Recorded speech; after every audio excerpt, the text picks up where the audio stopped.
Evening, council members. My name is Mike Mohill.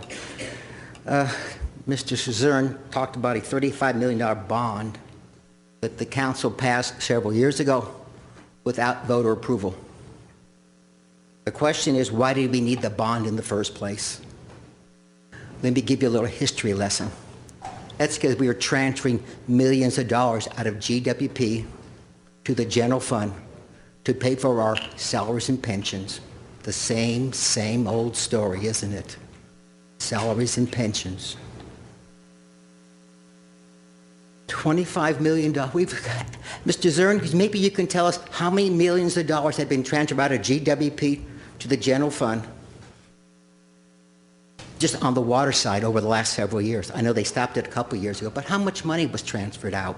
Because that money should have stayed in the system.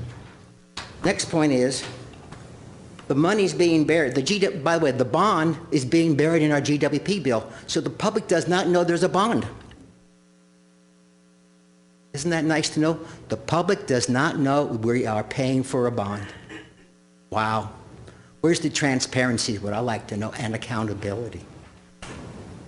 Also, I think, Mr. Zern, it would be nice for the community to know, for you to send a report of all the major water lines we have in the city, and how old are they? I understand from past reports they're 80 and 95 years old.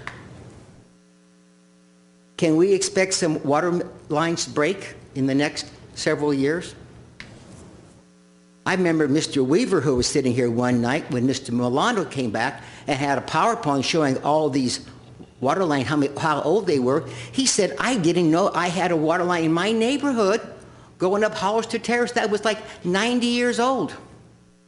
So I guess the city council is crossing their fingers every time they transfer money out of GWP to the general fund to pay for the salaries and the pensions of our union workforce.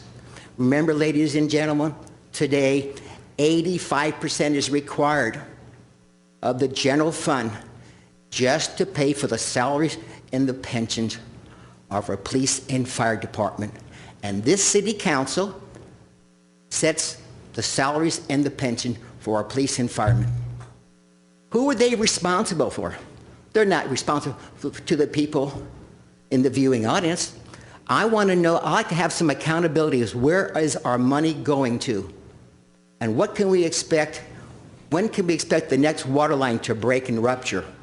Remember, we had one about 6 months ago up there in Montrose. Thank you.